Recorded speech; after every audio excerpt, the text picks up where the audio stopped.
Welcome to the second podcast of the SimNation College Football League. My name is Darren and I am the commish. Like I said, this is our second um, podcast. Um, and really, what we're going to cover this week is the first 2 weeks of the season. The season has indeed started, which is a lot of good news. We got off to a little bit of a rocky start for one of the teams, but overall, I think the season has started nicely despite a patch in the middle and one of the teams having to be put on computer control because of a shortage of players. So, uh, just to kind of start, Bandit was the coach at UNLV. He's now the coach at Temple. What happened was he had a full roster, but it was all for essentially transfers, which means that he didn't have enough players to actually play the season. So he opted to move away from UNLV for this season and move over to Temple. So he'll be at the Temple Owls for now. Um, also, one change here in week two. Rick Sullivan has taken over Georgia State. Of course, Georgia State is in the Sun Belt, so that should be an interesting dynamic. And we've upgraded to the 5.03 version, so there's also that out there. So probably we'll dive right in. I do want to say one quick redaction from the last stream I did is the season before last I had mentioned that Skeltor had won the SNCFL. It was indeed Matt who had won it. And probably should have got that straight, so apologies to Matt. But we are now on week two, so what I'm going to do is I'm going to kind of go through, we're talking about the week one, and then I'll move into week two, talk about the current standings, some emerging trends, and so forth. So week one had a couple big games in it. Go ahead and move over here. So in week one, we had, of course, one of the big games was Clemson at Louisiana State, which was Matt versus Rick. This was Rick's first game at Louisiana State. Of course, Matt has been at Clemson for a while. Clemson was favored by about 4.5 points. They indeed went on to win 27-17. An interesting trend here, just to say right from the get-go, is you're going to notice more of a mooted offense amongst the different power teams. Part of that has to do with the new 2021 version. In the 2020 version, it was not unheard of for you to see the rushing teams rush for over 500 yards a game, and that's not really reality, right? There aren't many teams that can do that unless you're Army and you're running it every single down. But in this game, of course, it was largely a defensive battle. Clemson won it. They really made LSU's starting quarterback's life pretty miserable. He went 13 of 34 for 160 yards with one touchdown, one interception. But really, what drove this game was the rushing attack at Clemson, which is one of the better ones in the league. If you look at it, Andrade ran for about 131 yards. He didn't get a touchdown, but that's 6 yards an average per carry. That's pretty strong. And then, of course, you had Johnson and Dickinson, who combined for 3 touchdowns and roughly about 28 carries for 131 yards. The game was pretty close in the first half. Clemson only led by 3. Then LSU jumped out. It took the lead in the third quarter before Clemson came back behind that rushing attack and just completely took over the game and won it.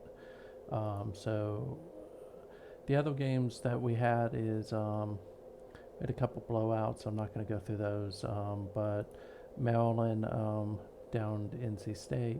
I'm sorry, North Carolina, largely behind the arm of their quarterback Eddie, who actually threw 21 times for 206 yards. That's pretty unheard of for Maryland. They normally won't even throw the ball. JC got the better of Texas San Antonio, which is my third team. Um, 37-22. I think Texas San Antonio did better than I thought that he would, but JC's got a pretty good team in Washington. He his quarterback Campbell threw for over 291 yards with 2 touchdowns, so that's a pretty big one. Um, we talk a lot about Louisiana teams, especially Louisiana Lafayette, Louisiana Monroe out of Sunbelt.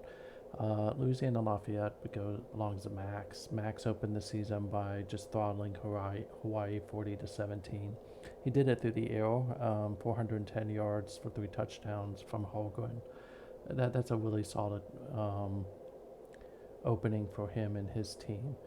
Uh, just continuing to go through the human coaches. Van is at NC State. NC State opened against Georgia Southern. In real life, this game wouldn't be close either, and it wasn't close in the league, as Van easily beat Georgia Southern behind kind of a pretty strong balance attack. He threw for 256 yards with his quarterback sharp, and then, of course, his running back Good had 105 yards. This was a game to kind of watch with Mississippi and Baylor in week 1. And Baylor didn't disappoint. Again, this is Skelter's team. Like with Maryland, it's kind of a shock to see a Baylor team throw the ball 32 times, but Rankin was 18 of 32 for 233 yards with 2 touchdowns. And then, of course, we talked about Blunt in the past one. He's one of the top running backs in the country. He ran 21 times for 126 yards and 1 touchdown. Baylor really controlled this game. Mississippi did get it into a tie with about 5 minutes left before Baylor just kicked it in overdrive and scored 14 straight in the final 5 minutes to pull away. Gary opened pretty strongly at Arizona State. 52-34. It's a really good opening for him and his team. Maybe he would want to see a little bit more from his defense, but I think that's a strong opening and kind of what he was hoping for. Gutierrez ran for 199 yards and a touchdown on 17 carries. That's just a really good rushing game. And considering that the touchdown was only a yard, that means that he was consistently running pretty strong. And then, of course, his quarterback completed 68% of his passes for 207 yards and 3 touchdowns. So Gary will probably want to see that total offense number come down for his defense, but I don't think he's going to complain too bitterly, though. Matt also opened strong at Auburn. Now, of course, both Clemson and Auburn, Matt didn't have a chance to upload because he had to deal with some real-life drama around some tornadoes in his area. So, but his teams did really well on autopilot. Again, when you look at this, Vogel completed 68% of his passes for 268 yards, 3 touchdowns. And then he had 2 of his running backs go over 100 yards. Saunders with 148, and then Mosley with 131 and a touchdown. This game really wasn't that close. It was 28-0 at halftime, and then, of course, North Texas came back a little bit, but not enough to do anything.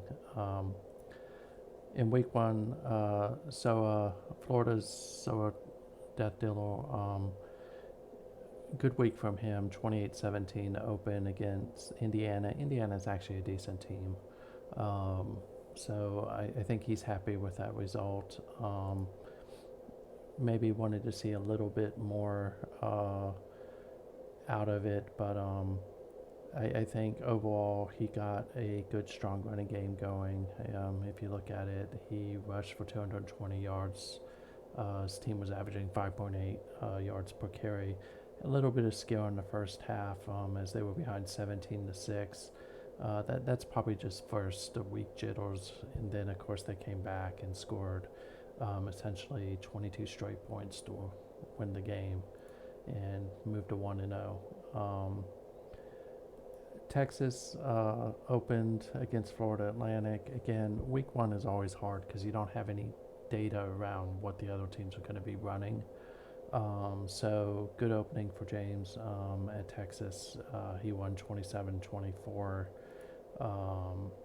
really scored in the last minute and 44 seconds to avoid an upset at the hands of Florida Atlantic. Probably there'd be people calling for his head in Austin if they lost. But Gallagher had a good game with 13 rushes for 81 yards and a touchdown. Continuing to move through, I think Notre Dame, if I remember correctly, is JC. JC opened very strong. South Alabama is not the strongest of teams, but anytime you win 54-19, you got to walk away happy with that. The quarterback for Notre Dame threw for 302 yards, 3 touchdowns, 1 interception. That's a really good opening for them. And then, of course, we had Maryland was the number 1 team at preseason. They dropped out of the number 1 spot. Alabama down to USC 30-24. And again, very similar how Max plays. Very balanced attack. He threw for 229 yards and 2 touchdowns. And then he also had a running back in McFadden that rushed for 69 yards and a touchdown. Caesar was at Memphis. He opened with a win over Kentucky. That's always going to be a good win for Memphis because, again, Memphis is in Kentucky, and those are traditional rivals, more in basketball than in football. But over the last couple of years in real life, of course, Memphis and Kentucky is actually normally a pretty competitive game. He did it with a balanced attack. His Napier threw for 228 yards and a touchdown, and then Brownell rushed for 21 rushes for 111 yards and 2 touchdowns. I do think that Memphis almost lost it in the final quarter, 25 points in the fourth quarter. That was a pretty good comeback for the Wildcats, but they fell short. Ohio State is Rick again. He opened pretty strong against Colorado. Colorado was Jeff, but he dropped because he's running the one of the leagues within SimNation. But Rick opened with a 31-7 win. This game really wasn't all that close. I do think that the 350 yards was good, but of course they also threw 3 interceptions. And then from Rick's perspective, probably want to see a little bit more out of his quarterback than what he got with 175 yards and 1 touchdown. But he did rush for over 200 yards as a team with Little and Boyd kind of leading the way. Little, of course, with 71 yards and 2 touchdowns. Penn State, in real life, Penn State fans would be mad at this, but I would kind of say that this Penn State team is kind of like the years where they were on probation with all the limited scholarships. Bear in mind that Penn State had over 70 scholarship players come in this past off season due to the issue that happened previously where they weren't on CPU, and as a result, they weren't recruiting. So 16-15 over Kansas, that's a good start for Don. I definitely think he'll take it. And of course, McAfee was the big person there. He threw for 237 yards and 1 touchdown. And of course, Penn State came back and won it in the final 2 minutes with a passing touchdown from McAfee. So a win's a win. It doesn't matter how you win. James Madison is SOA. That's his second team. Probably not the opening that he had hoped for James Madison. They started out really well, went into halftime with a 20-10 lead, which went up 23-10, and then of course watched over the next really the quarter and a half. Northern Illinois just explode and kind of score 30 straight unanswered points. Did make it 40-23. He got back into it with 1:56 left.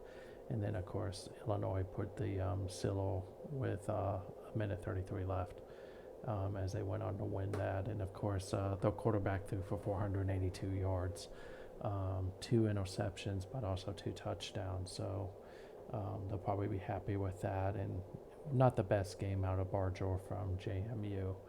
But again, as we talked in the first episode, Northern Illinois is not slouch in this league. So it may look bad, but it's not really bad.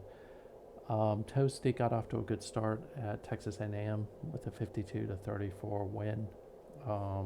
Lott, I think, was maybe the player of the week. We'll double check that, but 22-35 for 521 yards and 6 touchdowns. So that is a very solid opening. This game really was never in doubt. In the second half, Texas A&M just blew them away. They struggled a little bit in the first half. If you notice, they were down 20-17 to Iowa State, but then they just kicked it into high gear and took the game. So this is now Will Bandit he's at Temple. So he opened with a loss against California.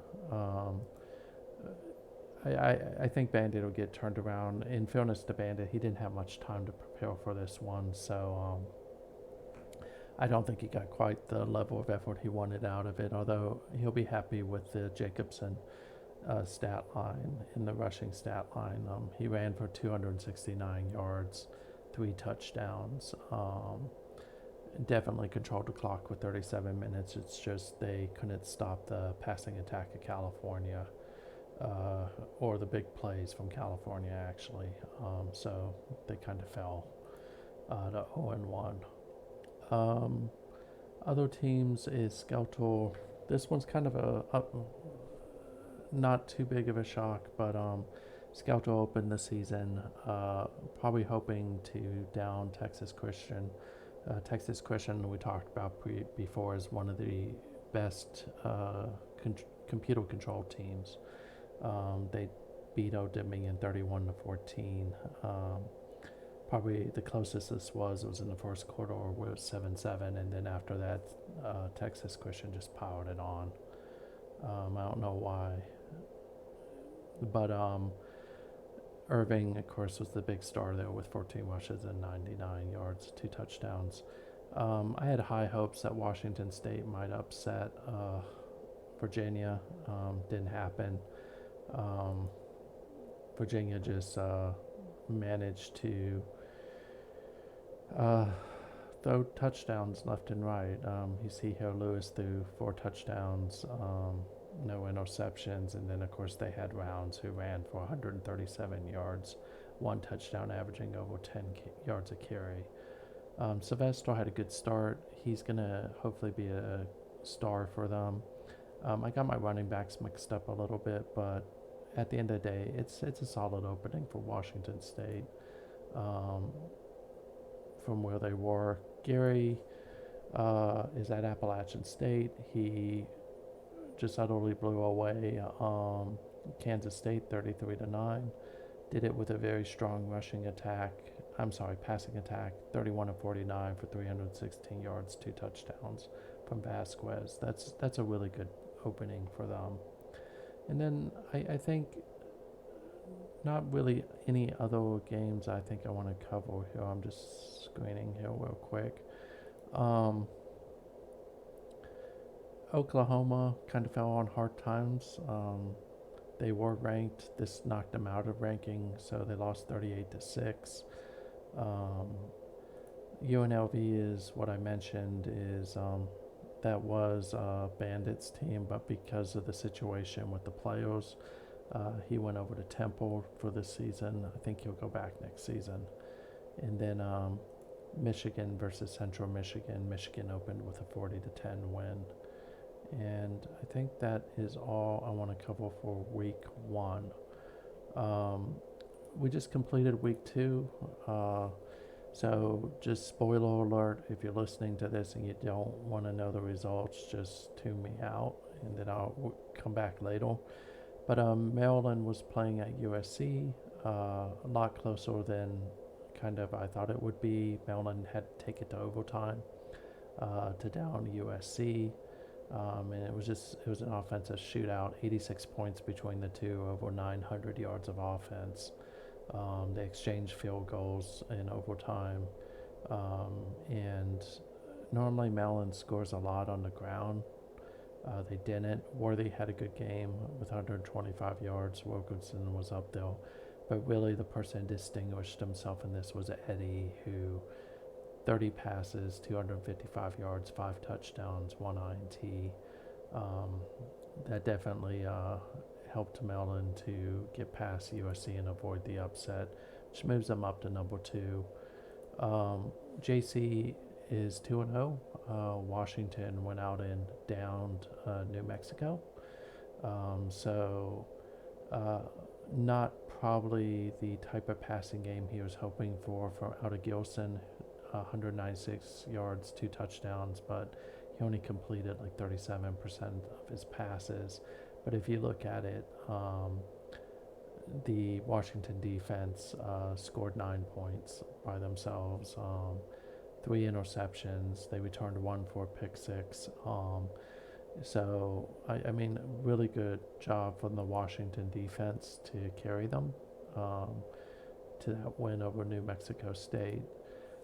Max back in action against Colorado. They easily downed Colorado 48-6. Gonna have to watch Louisiana Lafayette. I think they're gonna be really good this year.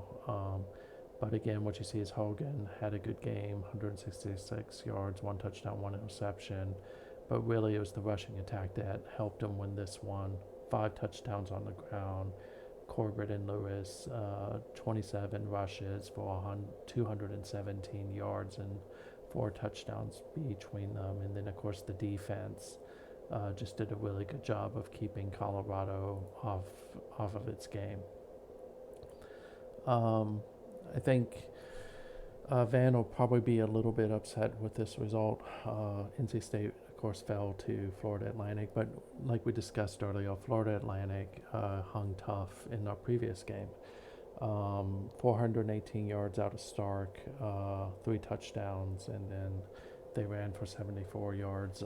For NC State, really wasn't a really bad game. I think just they couldn't slow down the Owls' offense. The rushing game, maybe you want to see a little bit more there, but Fredericks had a good game. And then Sharp threw for 129 yards and 1 touchdown. Doesn't look like he got many opportunities to do that. Skeltel easily took out Virginia Tech. Again, Rankin is having a really solid start to his year, 21-26 for 270 yards and a touchdown. And then you have Nance and Blunt basically combining for 44 carries for 250 yards and 4 touchdowns. So Skelter will definitely take that. That brings him to 2-0.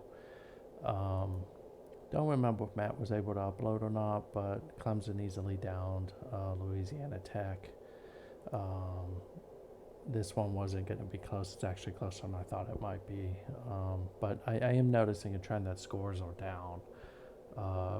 By this point, somebody would have already normally lost by 80 points or 90 points. So in the new version, I am noticing that trend of essentially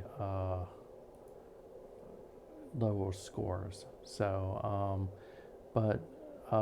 from Matt's perspective, his running game was really solid, 302 yards, 2 touchdowns, again led by Johnson and Dickinson. Dickinson with 119 yards and 1 touchdown. Going to Matt's other team, there's one of our 60 scores. So Auburn easily beat up on Syracuse 61-16. Really, that fourth quarter was the big difference maker. You look at this: 457 yards on 57 carries, 6 touchdowns on the ground. Of course, led by Mosley, who didn't score, but Call had 147 yards and 3 touchdowns. So really, really solid there from Auburn. Soa back in action, this time playing Ball State. Ball State's not a slouch, but Florida easily dispatches Ball State, 41-14. again, the storyline here is going to be the running game, 217 yards on 46 carries, 3 touchdowns. The pass game wasn't all that great, but the defense did a really good job of holding Ball State to just 277 yards on the day. So um, that's a good win. He starts off 2-0, which is always the best way to start. Notre Dame was up against Houston. Houston, again, it's not a slouch either. McClellan from Houston threw for 297 yards, but he threw 2 interceptions with 2 touchdowns. Notre Dame, of course, kind of blew this one open late with the 17-7 run in the fourth quarter. You kind of see that the quarterback didn't have the best of day, but he threw for 285 yards, 3 touchdowns, no interceptions. Of course, sub 50%, but most coaches are going to take that win. That's a solid win. And then James is at Texas. Texas fell to Arkansas State. Just want to be careful. Arkansas State has a habit each season of beating a pretty decent team. So it never feels good when you lose to a Sun Belt team. But if you're going to lose one, Arkansas State's not a bad one to lose to. And of course, they lost it in overtime where they made the field goal, but Arkansas State went on to run for a touchdown. From a Texas perspective, 203 yards, 2 touchdowns, 1 interception. But really the big storyline here was Arkansas State's Hawks, who threw for 325 yards, 3 touchdowns, 1 interception, and I think that really was the difference in that one. Max again in action, just absolutely thumped Wisconsin 61-0. Gonna have to watch out for Alabama. This may be actually a very, very solid team because they're just blowing people up so far. Storyline here, of course, is that only 42 yards of passing from Wisconsin, 159 yards total, 2 INTs, and I mean essentially 2 pick sixes, a kickoff return, and then on top of it you had 4 rushing touchdowns. His offense didn't really have to do much today because the defense and special teams really got it done for Alabama. So definitely you can see why they're number one. Skeletal, this is an upset. Old Dominion beating Miami. Miami was 1-0, but Skeletal bounced back pretty hard with the win here. So just really dominated the first 3 quarters, got ahead, and then managed to hold it. 256 yards, 3 touchdowns out of Larson. And then he had 168 yards on the ground. Didn't turn the ball over, turned it over once. But managed to protect it. So that's a big win for ODU. It's not so good of a loss for Miami, who will probably take some prestige hit over that. Ohio State back in action as well against Ohio, easily dispatched Ohio 44-13. So I believe Rick is 2-0 now. And this is one of those games again. They just got it done on the ground. 52 rushes, 330 yards, 4 touchdowns, led by Little and Bills, who both had 104 yards. Little 3 touchdowns, Bills 1. So great start for Rick there. Gary at Appalachian State, kind of a heartbreaker for him. Took a ranked Cincinnati squad in overtime and just couldn't close it out as Cincinnati got the field goal in overtime to win it. Of course, Appalachian State tied it with just under 3 minutes left. Vasquez again, decent game out of him, 269 yards, 1 touchdown, 1 INT, but Costello ran for 110 yards and 1 touchdown. And then Quezada out of Cincinnati had 425 yards and 2 touchdowns. but also threw 2 INTs. So Appalachian State, good start for them, even though they're 1-1. Toasty, of course, had that big game last week. They come back, win 27-5 over Kansas State. Lott didn't have quite the numbers he had last week, but still a solid game. 18-25, 294 yards, 3 touchdowns. So can't really fault that. That's a good start for them. And then you have Arizona State, who upset Oklahoma State. So Gary's really got both of his teams really kind of dialed in from the beginning. So Arizona State will now be 2-0, if I'm not mistaken. And then 250 yards, 3 touchdowns out of Sanders, and then he ran for 302 yards and 2 touchdowns total, with Gutierrez rushing 28 times for 162 yards and a touchdown. So Arizona State definitely fast out of the blocks. Gary's got to be really, really happy with that. Texas San Antonio gets their first win of the season. No shocked about that. I thought that they would lose again. But as you can see here, as they went to the Aero Torres, 40 of 60 for 410 yards, 2 touchdowns.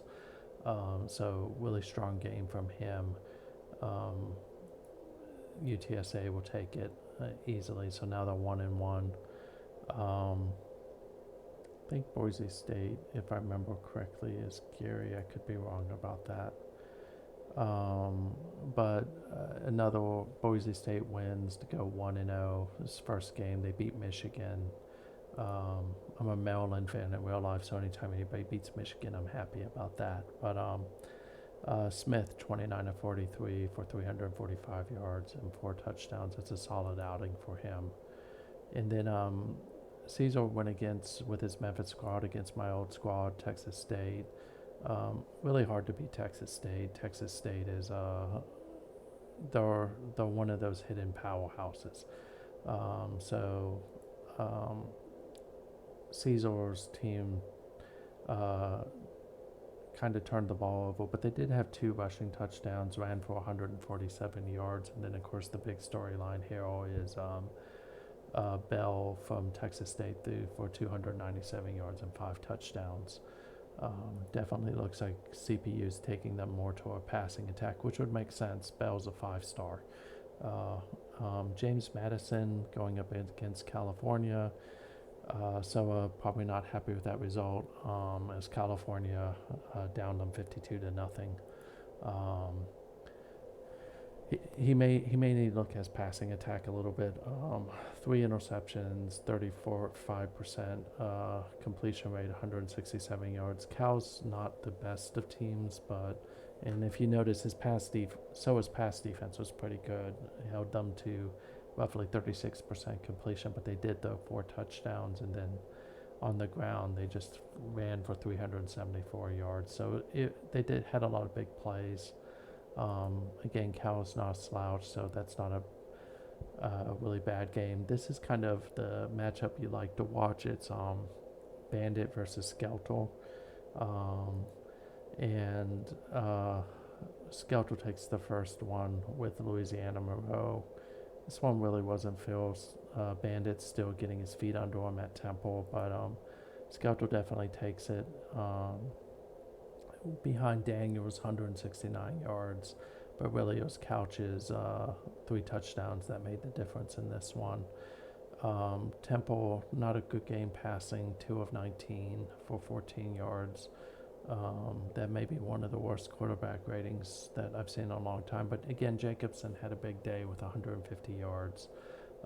They just couldn't get in the end zone, unfortunately, and had to settle for 3 Toby Adams field goals. So Skeltel opens his season with a win as he tries to make it back to the playoffs. Washington State versus Connecticut. Good bounce back for Washington State. And a large part of this had to do with the rushing attack. So 263 yards total, 5 touchdowns. And really Tellez, Shen, and Boyce all did really good with mixing it up. And then, of course, you had Sylvester, who threw for complete 73% of his passes for 264 yards, 2 touchdowns, 1 INT. And then, of course, Connecticut threw 2 interceptions, which definitely helped Washington State in that regard. I think that is all the big ones. I'm just trying to see if Oklahoma bounced back. They did, which is good for them. And yep, I think those are the big games. So if we look at the standings real quick, actually we'll go here, kind of see what the big plays this week were. So at the end of this week, what we see is from a power ranking perspective, Alabama's number 1, Maryland number 2, Baylor number 3, Clemson 4, Auburn 5. So your top 5 is essentially Max, myself, Skeletal, and then 2 MAT teams. Central Florida, of course, is a CPU team. Rick is at number 7, Skeletal's at number 8, with the Louisiana Monroe. And then you have really 6 CPU teams in between, with TCU, Virginia, Georgia Tech, South Carolina, Georgia, Michigan State, going from 9 to 14. Toasty is ranked number 15. Rick is with his Texas A&M Aggies.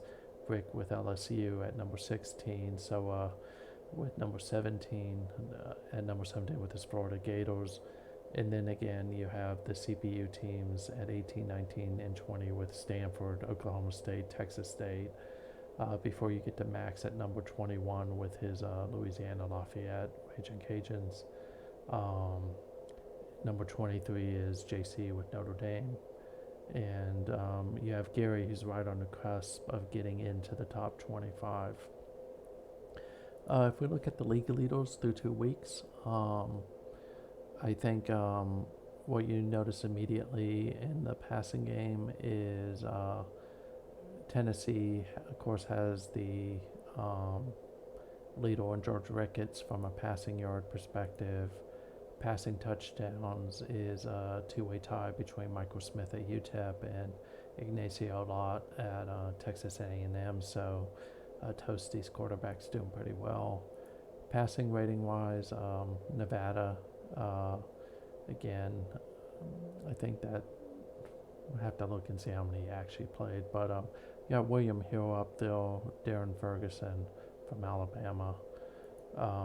In rushing yards, I think what you see again here, and this is not uncommon, is a lot of human coaches.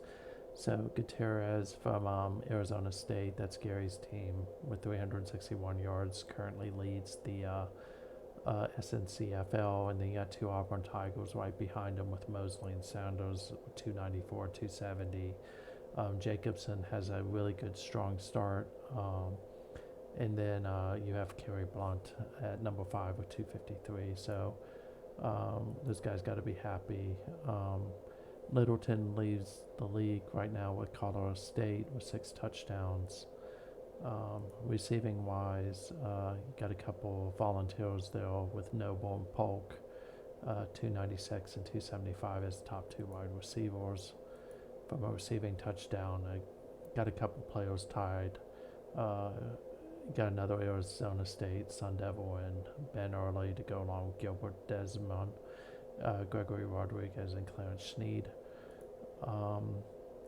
Point-wise, again, Jamison Littleton leads from Colorado State. The leading tackler right now is from Hawaii and Dan Turnell. Sack-wise, you got a couple players tied at 3. So you got Donald Kopp from Appalachian State, Andre Parker from UNLV, Billy Robson from Maryland, and Kenton Schaefer from East Carolina. Interception-wise, I'm not going to list all these players, but some players to watch is Rodney Lowe from Notre Dame, Grady Mark from Alabama. We talked about Mark in the first episode with him being someone to keep an eye on. So I think what you see very quickly is you see some of the human teams are doing well. Still really early in the season, so I would take some of this with a grain of salt. Only 2 games in, but I'll take a look at the conferences here in a moment. But what I want to look at is the news, just to see. So, of course, this week, one of the core features of this game is they give you a recruiting update each week. Talks about the big players, kind of where they're going and what they're doing. This week, it's Luther Swisher, who's a running back out of Georgia, Callaway High School. Apparently, a lot of people are going after him. It's not a shock. He's a 5-star. He's the 8th overall recruit.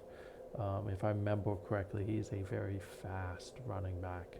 So a lot of teams will be going after him. No one knows where he's going to go.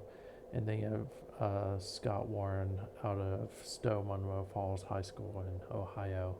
He's another 5-star. He's the 7th overall ranked recruit.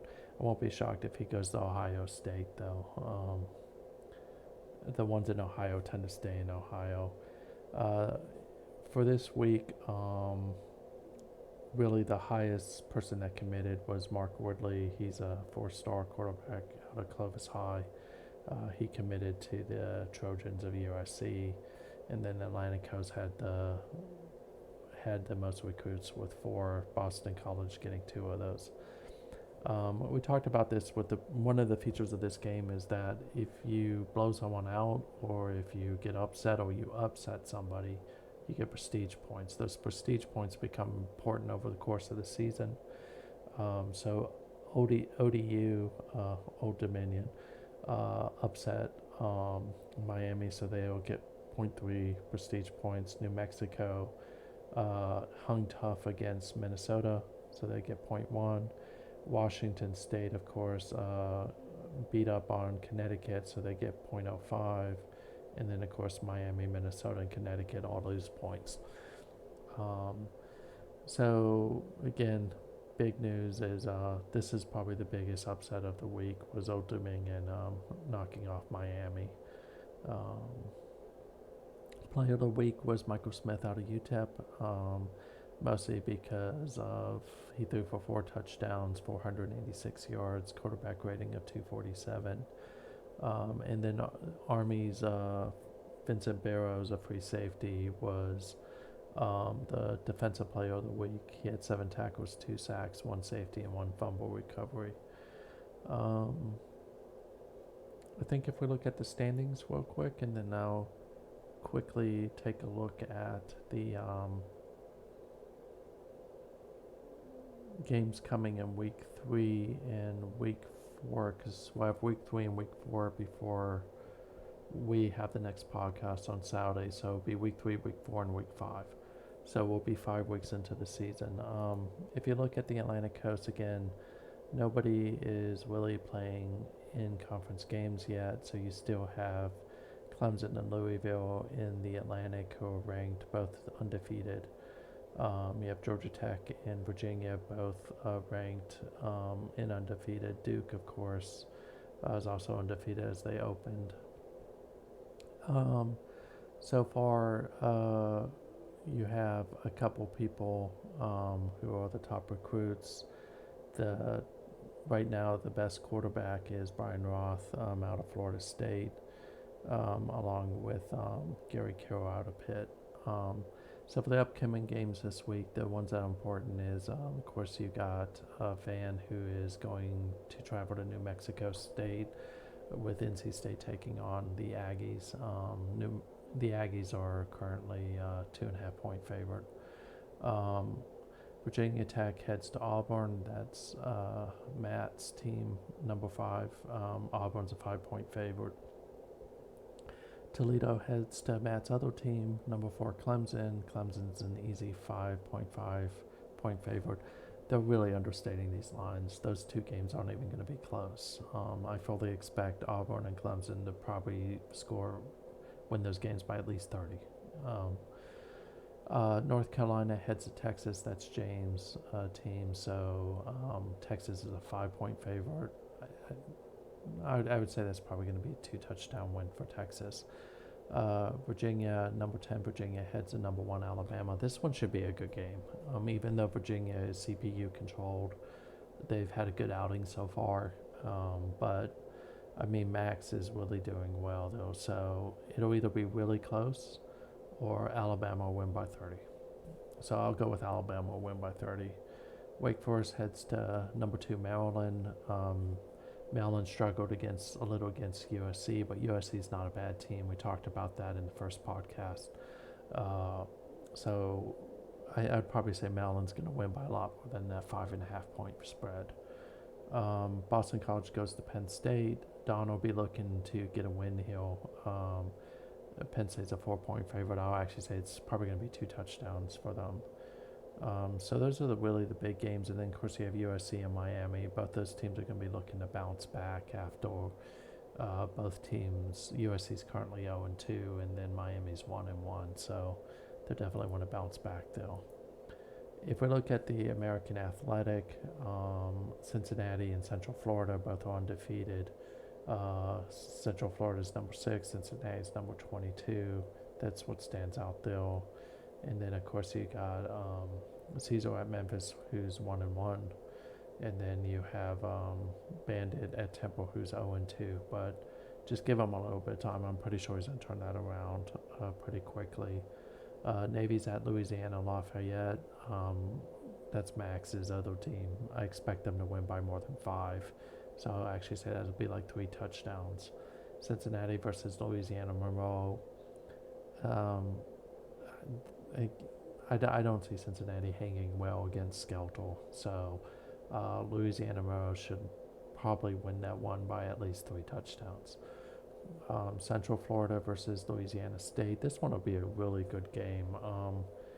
I think Rick has acquitted himself well so far at Louisiana State, and bearing in mind this is really like I think his first full season of playing draft day sports, college football. I think that I'm going to go Central Florida by 1. It'll be a really close game. It could go either way. It probably will go to overtime, and we'll see who comes out. But I think Central Florida wins that one because they're a really hard team to down.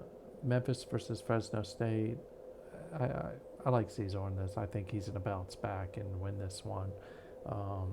He'll get Memphis on the right track. He had a little bit of a setback last week, but I don't think Fresno State's going to be able to hang with Memphis. In the Big 12, we talked about some of these games already, but the thing that stands out is, of course, Baylor has a bye this week. They're already at 2-0. TCU's at 1-0. And then you have Oklahoma State at number 19. So you have 3 teams that are ranked. One of them was upset last week. And then Baylor and Texas Christian should be in pretty good shape. Air Force isn't going to really down Texas Christian. So I think at the end of the day, there shouldn't be really any upsets in the Big 12 this week. Big 10 wise, Purdue versus Notre Dame. JC should win this one easily, or say 2 touchdowns. Texas A&M versus Rutgers. Toasty's team travels to New Jersey. They got Rutgers at 1.5. I don't see that. I think Texas A&M's going to win that one by at least 3 or 4 touchdowns. And we talked about Maryland versus Wake Forest. We talked about Penn State versus Boston College. If we look through this, there's no other real big games this week. And here you have, of course, Maryland at number 2, Ohio State at number 7, Michigan State at number 14, and the Nebraska at number 24, who lost last week. So really, I still think this is going to come down to between Maryland and Ohio State. Don's doing a really good job with Penn State, given the youth on that team. They're 2-0. They keep it up. I think that they'll be ranked here shortly. Little UTEP, of course, is undefeated. You have Texas San Antonio, who's 1-1. And then you go down here, you have Old Dominion, who's 1-1, and James Madison is 0-2. That's SOA's team. But Marshall's 1-0. So if we look at the games this week, UTEP travels to Washington State. I'll say a touchdown. I think Washington State wins that one. Rick took over Georgia State, so he'll get Florida Atlantic. That's going to be a tough game. Florida Atlantic is much better than they normally are, so I'm going to say Florida Atlantic probably wins that by a touchdown. Arkansas State versus Texas San Antonio. Arkansas State, of course, played very well last week. So did Texas San Antonio. I think Texas San Antonio wins this one by 14. Miami, Ohio, Old Dominion, I'm going to say 21 points. Old Dominion wins this one easily. Appalachian State versus James Madison. So this is Gary versus SOA. I'm going to go with Appalachian State. I think Gary's got that team moving pretty well. So I think you give it another week or two, I think SOA's going to have James Madison headed in the right direction. I don't think they're ready for Appalachian State just yet. So I'll say a touchdown. Difference separates them. And then we talked about Purdue versus Notre Dame. Washington travels to Brigham Young. So this is JC versus the computer. I think JC wins this one by 7. I don't think it's going to be close. And of course Notre Dame is ranked number 23 right now. The MAC. The big game here, the main things here would be Buffalo at Florida. I think Florida wins this one by at least 21, so 3 touchdowns. If you look at it, the MAC's not having that good of a year. Of course, Northern Illinois opened well, but then lost last week. So we'll see how that goes. Boise State opened and is 1-0. They're the team to watch in my eyes. UNLV would have been if one thing hadn't happened to them. But Nevada is 1-1. When you look at this, we talked about the Memphis Fresno State game. But I think that's really the big game to watch other than Yale versus Texas Christian. In the Pac-12, you got California, Washington, who are both still undefeated, along with Oregon State in the north. We talked about Washington at Brigham Young. I do believe that Washington will win that game. Washington State is at 1-1. I do believe Washington State will down UTEP. California should easily get past San Diego State. That one probably won't be close. And then in the South, you've got Gary, who's just really opened up quickly. Of course, he has a bye this week. He's at 2-0. So we'll see how that one goes. And then if we look at the Southeast, you got number 1 Alabama, number 5 Auburn, number 15 Texas A&M, number 16 LSU. So essentially Max, Matt, Toasty, and Rick. We talked about Auburn, Virginia Tech. We talked about Florida, Buffalo, Alabama, Virginia, LSU versus Central Florida, Texas A&M, Rutgers. If you look in the South, you still have 4 undefeated teams. So you've got number 12 ranked South Carolina, number 13 Georgia, number 17 Florida, and Vanderbilt. I think Georgia will still be undefeated. I see them getting past Kansas State relatively easily. Vanderbilt, I think they'll lose to Southern Methodist, and then, of course, South Carolina, I think, has a bye. So in the Sun Belt, this is going to get interesting in a week or two when they actually start playing each other. But Texas State is at number 20, Louisiana Lafayette at number 21, and then you have Louisiana Monroe at number 8. I see, like I mentioned before, Louisiana Monroe easily getting past Cincinnati. I don't think Navy can hang with Louisiana Lafayette. I think that's going to be a 21-point win. And then really when you look at it is Texas State should get past Northern Illinois. I think they have more talent, so I'll give them that one. And then I expect to probably see Appalachian State go 2-1. Be interesting to see what Rick does in his first week at Georgia State. There's a good chance that they could go 2-1 if they can get past Florida Atlantic. I do think that they won't, but it's worth watching. And of course, the top recruit right now who's been recruited is Louisiana Lafayette. Got a 3-star out of Louisiana, and Michael Short. So that's kind of it for now. Of course, if you want to join us, I'll post the link here in Twitch as well as on our YouTube channel at simnation.net, or you can go to our Discord channel, which I believe is SimNation as well. Any of those venues, feel free to reach out to us if you want to join the league. It's a good league. As you can see, there's a lot of competition in this league. And there's still a lot of good teams that are really open if anybody's interested in it. So I think I'll wrap it up. We'll have another podcast next Saturday. And in that podcast, we'll kind of focus a little bit on recruiting and talk about it because we'll be at week 5 by that point. And we should see some of the big recruits come off the board. And also by week 5, we should have an idea of where the season's headed for some of these teams and some of the storylines that are going on out there. So as usual, if you have any questions, let me know. But we will talk again next Saturday. Thanks.